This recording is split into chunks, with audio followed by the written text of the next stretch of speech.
All right, y'all, welcome back to the Black Powerhouse podcast. Today we have Camari Carter Hawkins, who is a poet and writer from South Central Los Angeles. She is the author of the poetry collection Death by Comb, published by World Stage Press in 2016, and Write Back to You, a guided journal for writing yourself back into your life. I love that. Camari leads journaling workshops all across LA and beyond.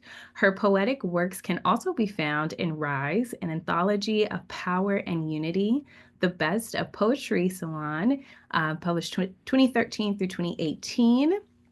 And elsewhere. Camari is the 2018 Spoken Word Voices Heard Women's Amateur Slam winner and performs her work across the world nationally and internationally. Camari is affectionately known as the book doula because she loves to help writers develop and publish their books. She's the founder of Mama's Kitchen Press. Camari now resides in Austin, Texas, with her husband's dozens of his guitars, and hundreds of her books. Camari, thank you so much for joining me today. Thank you for having me. I'm so excited. Yes, I'm so happy. I love these type of episodes, like when I know the person in real life and we have a good kiki because it takes the pressure off of me and I feel like we just have really good conversation. Yes. So before we get started, I just like to share how we met because I think it is so funny. And it's just like, I feel like it's a case-old story for Black people who work in publishing. So we were attending the IBPA Publishing University Conference. What was that? In 2023, I think. I think so. Yeah, because it was in San Diego because I was back home in California. That's why I was there. And I was leaving the conference and it was like you, Brandy, who else was there? Was Angela. and Angela. And it was just like three beautiful Black women walking. And I remember we all saw each other. We just stopped and we screamed. And we just had a kiki. We hugged. We took pictures. I'll put the pictures up. And we didn't even know each other, but it was like something within us knew like we need to be connected and we need to know and support one another. And we've been doing that ever since. So I'm so happy to have you on here and to highlight all the work that you've been doing. But the first question I have for you is, did you always know or want to have a career in the publishing industry, or did this kind of happen by happenstance? It just evolved. It just evolved because I've always had an interest in writing for sure. And I always knew that I wanted that to be a part of my life, whether it be through journaling or writing a book. And then eventually I wrote a poetry book. I was a part of a program called Community Literature Initiative, wrote a poetry book. Then I started working for a nonprofit press called Real Stage Press. And I was their editorial manager at the time for a few years, about almost 4 years. And it wasn't until I went to AWP in 2019 and I walked the halls of the book fair and whatnot. And I said, it was an eye-opening experience for me because I was still pretty much new to the publishing industry and I was able to see other large and small presses. And I walked around with the intention of counting on my hand how many Black owned that I saw. And I don't even know if I counted three out of maybe 100 plus, and I was like, oh, I thought we were really out here. And turns out we're really not out here. We need to do more. So from there, I said, well, I want to create some anthologies. I like short stories, I like collections. And so that was my intent when I started Mama's Kitchen Press. I So love it came much later. It was not the original story of my life. No, I love that. If you don't mind me asking, what, like when you were, if I would have met Kamari at 10, 12 years old, what was her like dream career then? At that time, she wanted to be a pianist. She wanted to be in a band. Come on. And I started piano lessons at 9. And so I didn't have like a hardcore, like I'm going to be, because I didn't really see many pianists growing up. I didn't know about Nina Simone. I didn't know about, gosh, there's another lady who eludes me, but there's always videos of her. I think it's Hazel Scott, I want to say. And she does like the two pianos. I didn't know, and so because I didn't have that clarity, I didn't think that I would go far with it, but that was my initial dream. I love that. I love that. And I know we've talked personally too, kind of getting back into hobbies. And I know you recently have picked up playing the piano again, which I think is so special and so sweet. I know that 10-year-old Kamari would be so happy inside. Can you tell us about your first job in publishing? So you mentioned that you worked for an independent press. What was that experience like working for an independent publishing company at that time? Wow, it was a big learning curve for me because I only knew one side of it as being an author. And so coming to, behind the curtains, behind the veil, it exposed me to the inner workings of a book. And it's so much goes into a book. We just think that, oh, you just write it, you ship it off, and it comes back to you as a book. You don't know that there are people, not like a person, there are people involved in every book. And it's so much work. But this was the first job or first type of job that I had where while it was stressful, I really enjoyed it. I really enjoyed it. And what I enjoy most through much of the many years of doing this now is I enjoy the book production part of it. I call it like the way, like you go to a restaurant and you order your food, right? So that's really me writing the book, and then I give the book off to the waitress, right? And then the waitress comes back with the food. I always love the part where the food comes in, the book is coming together, but it's not at my plate yet.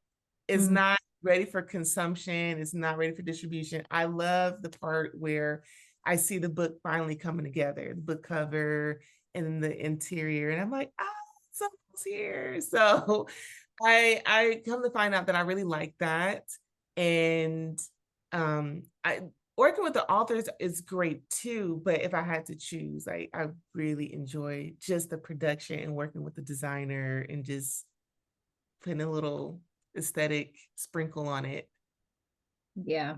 I share that sentiment. I always say that book like pre-production is that's my jam. Like that's my zone of genius. I love it. Then when it comes to like the marketing and the sales of it all, it's like that's when it feels like work.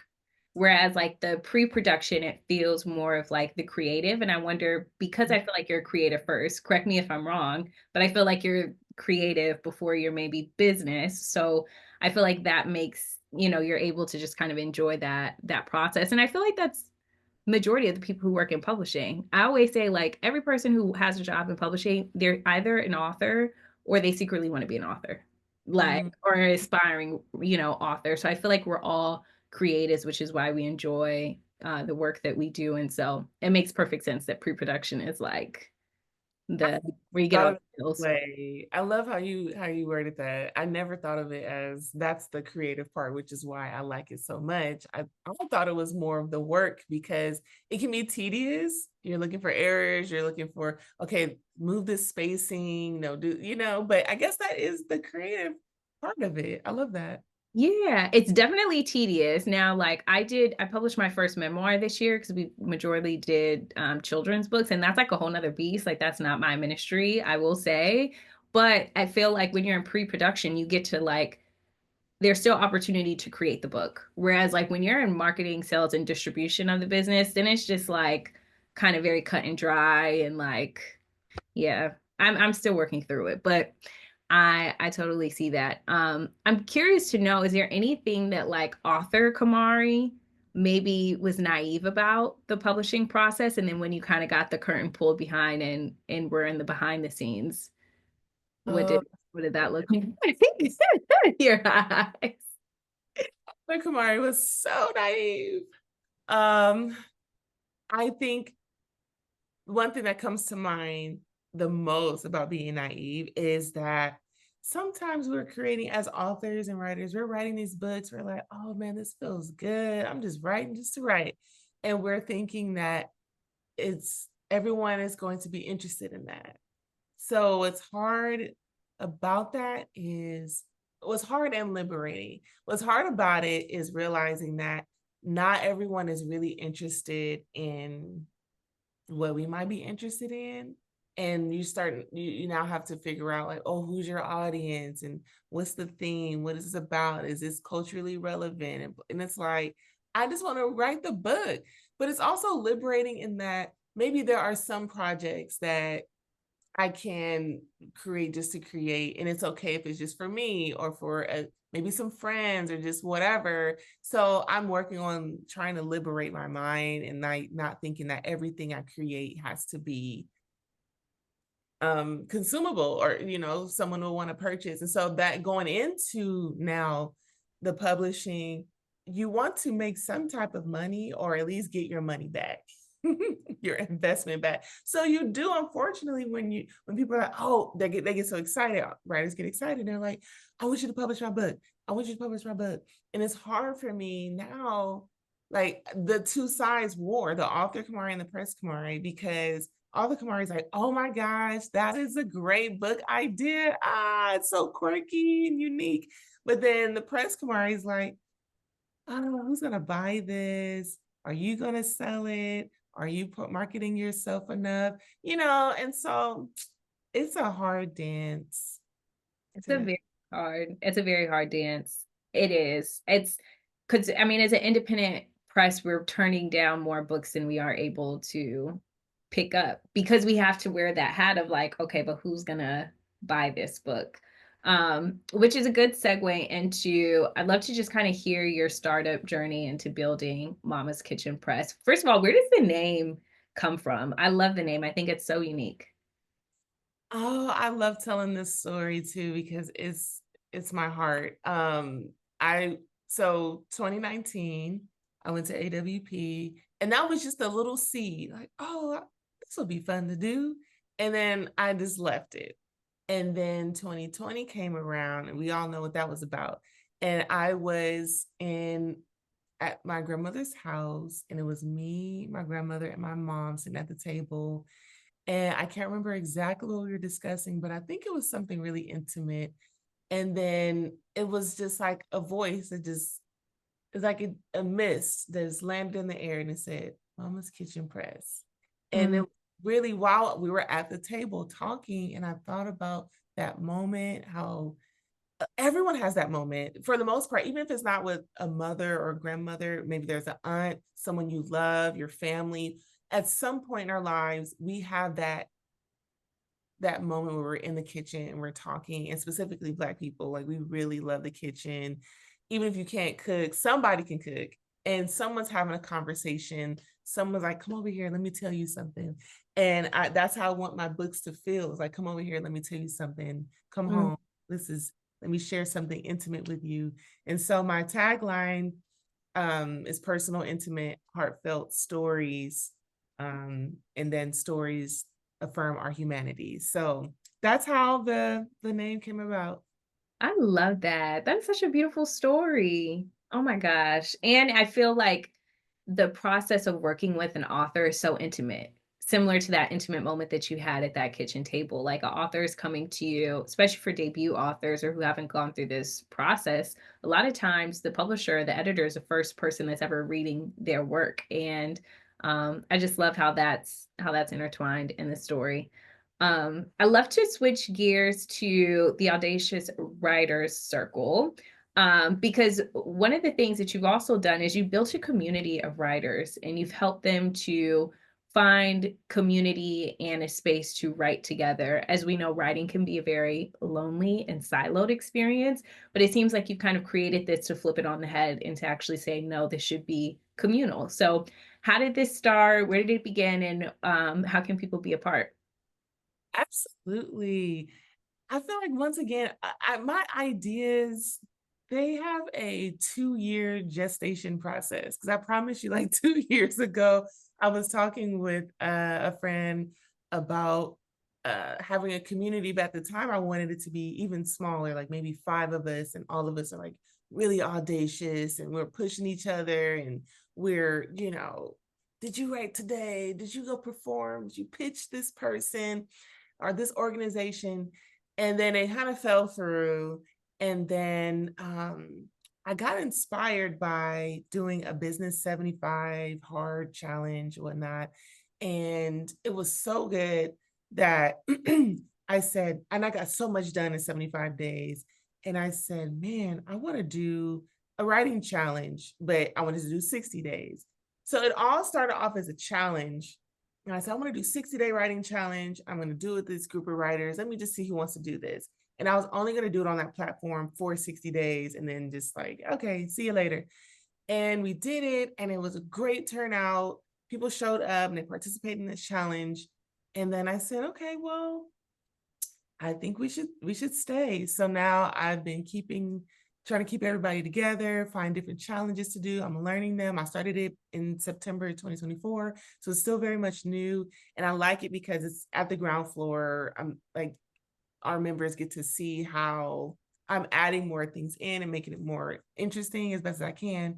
So how you join it is actually a bit.ly link, which would be probably the easiest because everybody can remember bit.ly, but you do bit.ly/audacious writers.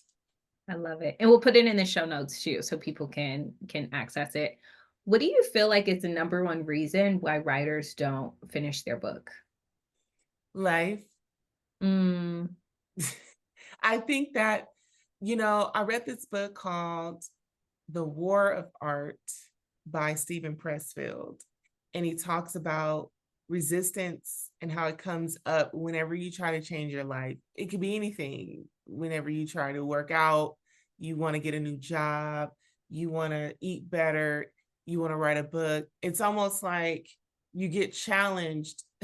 It's like, oh, you really want to do this thing? Let me see.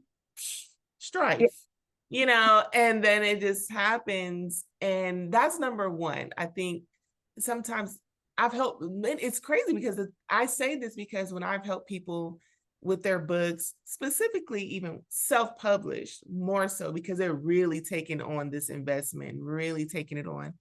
So it's like the craziest things start happening. Stuff with parental, stuff with lovers, stuff with job. It's like, but what helps is having someone in the ring with you who is emotionally removed. So mm, that's why I say get a book doula, get a publisher involved, get someone else involved, because they're there to say, I'm so sorry this happened. Hey, can you give this to me? If you relinquish this, then I'll work on it. So at least the book is still getting worked on. But well, I'm talking about production now. But in terms of finishing it, it's the same thing.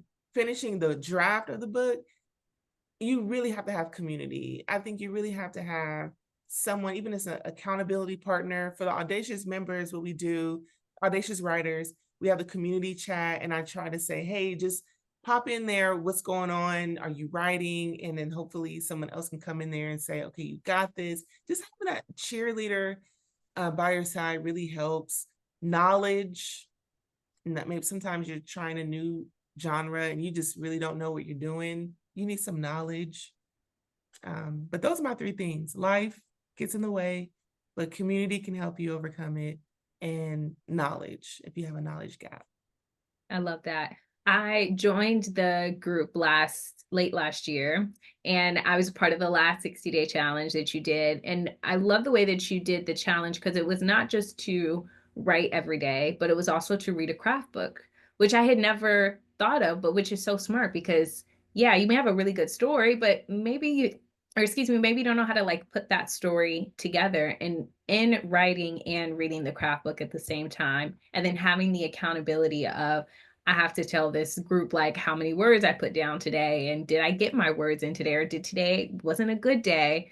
It was really helpful. So I love that you think about the writing process holistically, not just getting it done, but getting it done and having the knowledge so that way it's done right, and then having the community so that way you have the accountability to actually finish it. Because the moment you tell somebody that you're writing a book, I feel like it takes you to another level of, okay, this issue's real. Like I remember when I self-published my first book, the moment I told my family, and I'm known for being very dramatic in my family, but I remember I came home and I sat everybody down and I was like, I'm writing a book. And I felt like I needed to do it in a big way because I knew that they were going to continue to ask me about said book. So I love that the Audacious Writer Circle, it offers that to people. And you have a free version and you have a paid version. So even if, like, you can't, people can still come. But I love the paid version because you teach people how to actually pitch to publishers, how to put a query letter together, because all of that is new for folks. Yes, yes. Yeah, I love it so much. And it's like also as I'm growing it and realizing trying to grow my own brand, it's nice to have a home for my what I do teach. So there's replays, instead of saying, "Hey, Kamari, what did you think about?" or "What do your thoughts on this?" It's like, "Oh, I can go. She already taught on this or already discussed this. Let me go to this replay." And so it's nice that I can serve, but then also be mindful of my energy and mindful of just um capacity. Yeah, that was going to be my next question to you is you wear so many hats and I'm curious, like, what is your like process of knowing when and where to take one hat off and put on the next? Like, how do you know, okay, this is a season for Mama's Kitchen Press. We're putting out more books, I'm signing on authors, and then you're a writer and creator first. So how do you also too like take time to make sure that you're like serving your own personal passions? That is a fantastic question that I wish I had a clear answer for. Uh, I'll say this. I'm learning to look at my life in seasons.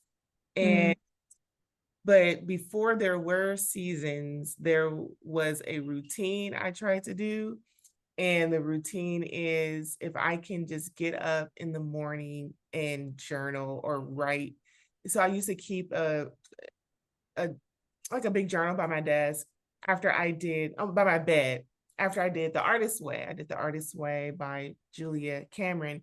And that was one thing that I did do. I would wake up and as soon as I did, I would grab my journal and I just go and I would write. And sometimes a poem would come out of that, a start to something, an idea. And I just knew that if I could start with art myself, then I can have more energy to give to other people and then give it to Mama's Kitchen and whatnot. And so right now I'm in a battle with figuring out what season I'm in because I increased my goal of publishing. So normally I do one or two books a year for Mama's Kitchen. And here in this next season, I'm doing three by May. And I'm Mm. like, oh, wait a minute. 3 individual books coming out before May. Woo. Yes. Yeah. Oh, they're already done though. They're already designed. They're in the final proofing stages. But I will tell you, it came at a cost. It came at a cost to my writing. It came at a cost to my mental load. Yeah. And I'm learning now that I may not do that again.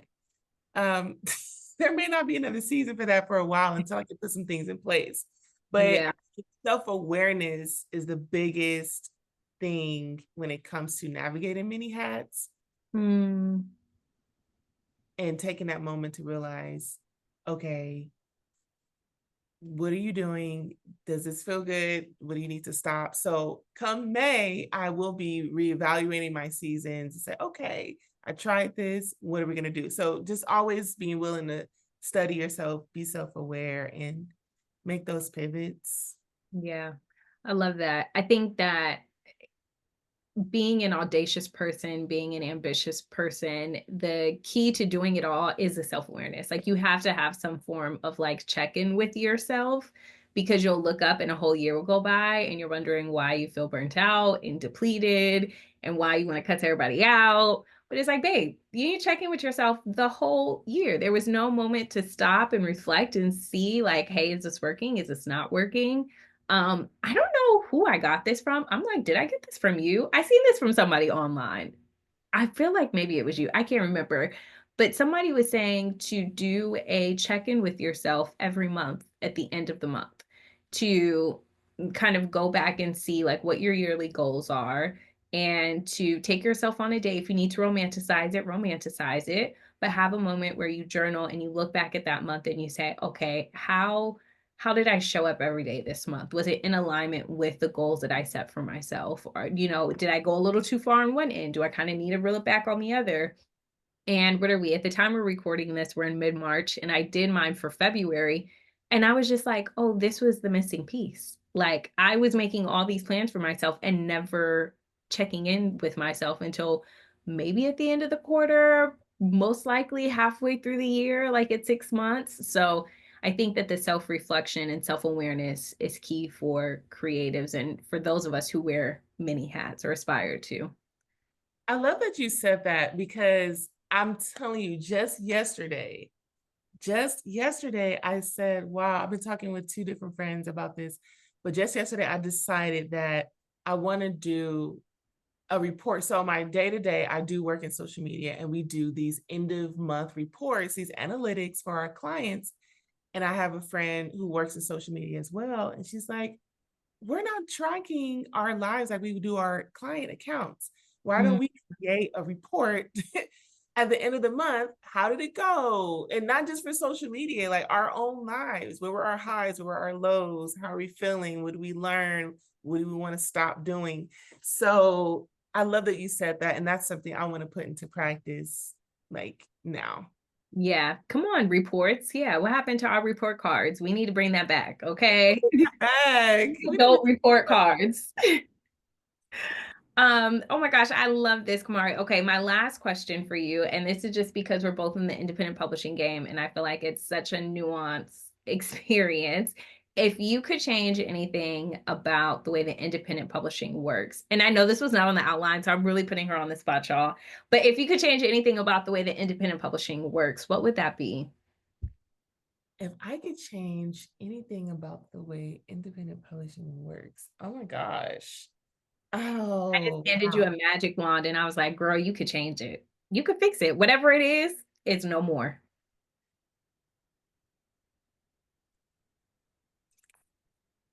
You might need to edit this. Maybe pause. There a pause button? Well, Anything that I could edit and there was a magic wand.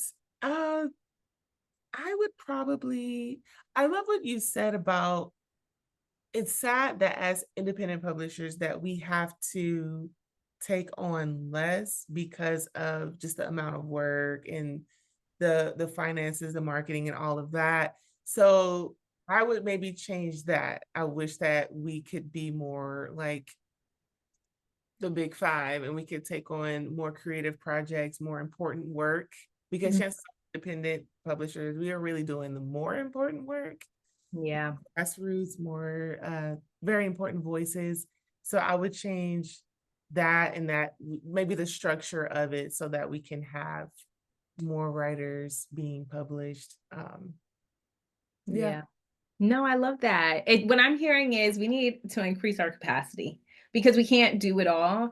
And I think that the market that we serve that maybe Big Five doesn't get the chance to play in a lot of times is doing that grassroots work and working with authors that aren't well known, that don't have agents, that don't have, big following, but have really powerful stories and voices that need to be heard. And I think because we're more accessible than the Big Five, and I wonder if you come across this too. I feel like people think, oh, well, because like she's a smaller publishing company and like she gets it, she would love to work with me. And it's like, I would, but like I can't, like because I don't have the financial capacity, I don't have the team capacity. And what we were talking about earlier, like I don't even have the mental capacity to be able to like take on any more than I already am. So I love that answer.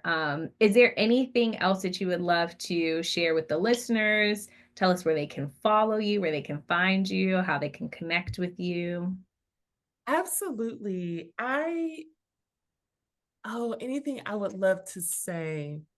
I would love to say two things. I want to just, if any writers are listening in and you are a newbie writer, and I mean fresh writer. I met a woman yesterday Latina background.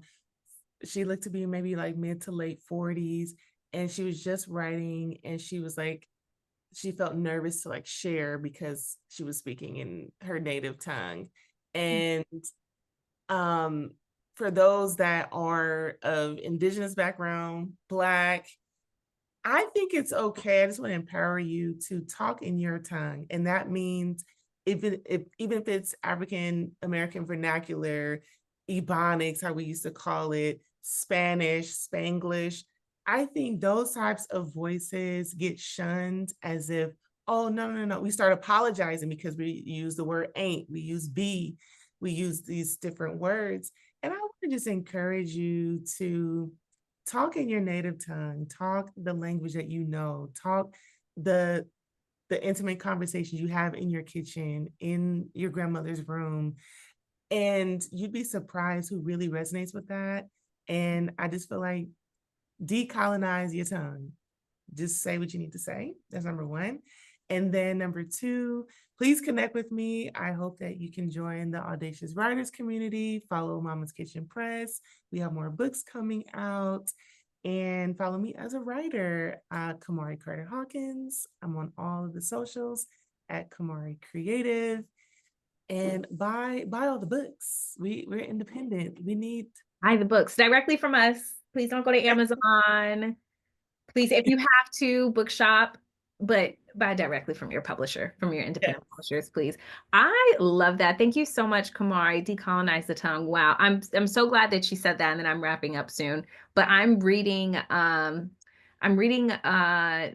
Tao of the Wu by Riza from Wu-Tang, and he does that in his book so much. And it's been so refreshing because I haven't realized how much I enjoy reading like that. Like he writes as if he's just talking. And I think it was Tracy from the Stack Pod I heard on her interview that she did with Bookham.